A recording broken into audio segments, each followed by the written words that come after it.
Buddha once said that, peace comes from within. Do not seek it without. Hello everyone. Today, I want to explore a profound concept that touches every one of us at some point in our lives: fear.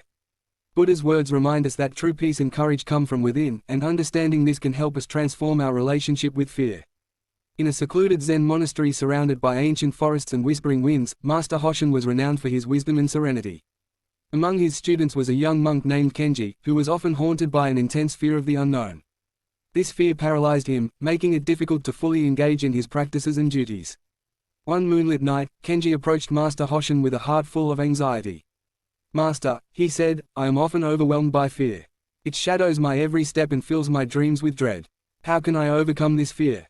Master Hoshin gazed at Kenji with understanding eyes and replied, "Fear is like a deep cave. It is dark and filled with the unknown.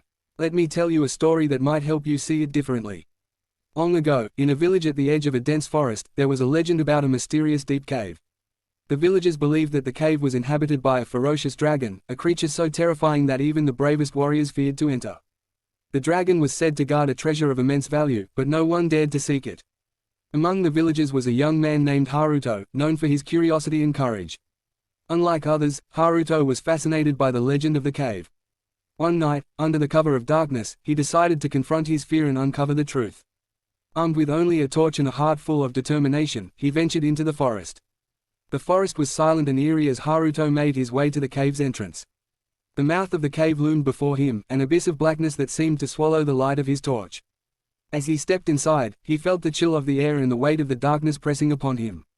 Every step echoed with uncertainty, and every shadow seemed to hide a lurking danger. As he ventured deeper, his fear began to play tricks on his mind. He heard whispers and saw fleeting shadows, his imagination conjuring horrors that made his heart race. But Haruto continued, driven by the desire to confront his fear and discover the truth. Finally, after what seemed like hours, Haruto reached the heart of the cave. There, he found not a dragon, but an old, worn mirror. Confused, he approached the mirror and looked into it. In the reflection, he saw himself, weary and frightened. At that moment, he realized that the dragon he had feared was not a beast but his own reflection, distorted by fear and darkness. Haruto understood that the true treasure was the knowledge that fear is often an illusion, a creation of the mind that can be dispelled by courage and clarity. He emerged from the cave, not with gold or jewels, but with a profound understanding of himself and the nature of fear. Master Hoshin looked at Kenji and said, "Haruto's journey teaches us that fear is a reflection of our own insecurities and doubts. It grows in the darkness of the unknown but can be illuminated by the light of awareness and courage.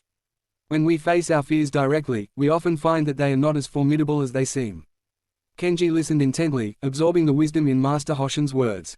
"So, Master, how can I confront my fears as Haruto did?" he asked. Master Hoshin smiled and said, "First, acknowledge your fear without judgment. Understand that it is a natural response to the unknown. Then, shine the light of awareness on it. Examine the source of your fear and question its validity. Often, you will find that your fear is based on misconceptions or exaggerations. Finally, take small, courageous steps to face your fear. Each step will build your confidence and diminish the power of fear over time." Practical takeaways. Number 1. Acknowledge your fear. Accept your fear as a natural part of being human. Do not judge yourself for feeling afraid. Number 2. Illuminate with awareness. Identify and understand your fears. Write them down and explore their root causes. Often, fears are based on misconceptions or overestimations. Number 3. Take gradual steps. Gradually face your fears in manageable steps. This builds confidence and diminishes the power of fear over time. Number 4. Practice mindfulness. Stay present. Fear often arises from projecting into the future or dwelling on the past. Staying present helps ground you in reality. Number 5. Seek support. Share your fears with trusted friends or mentors. Speaking about your fears can provide new perspectives and reduce their intensity. The conclusion is, as Kenji absorbed the story and the practical advice, a sense of clarity and determination filled him. He bowed to Master Hoshin and said, "Thank you, Master. I understand now that fear is a reflection of my own mind. I will confront it with awareness and courage." Master Hoshin nodded and replied, "Remember, Kenji, fear is a part of life, but it does not have to control you. Shine the light of awareness on your fears, and they will lose their power."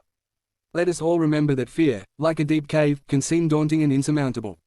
By acknowledging it, shining the light of awareness, and taking small, courageous steps, we can diminish the power of fear and live more freely and fully. Thank you.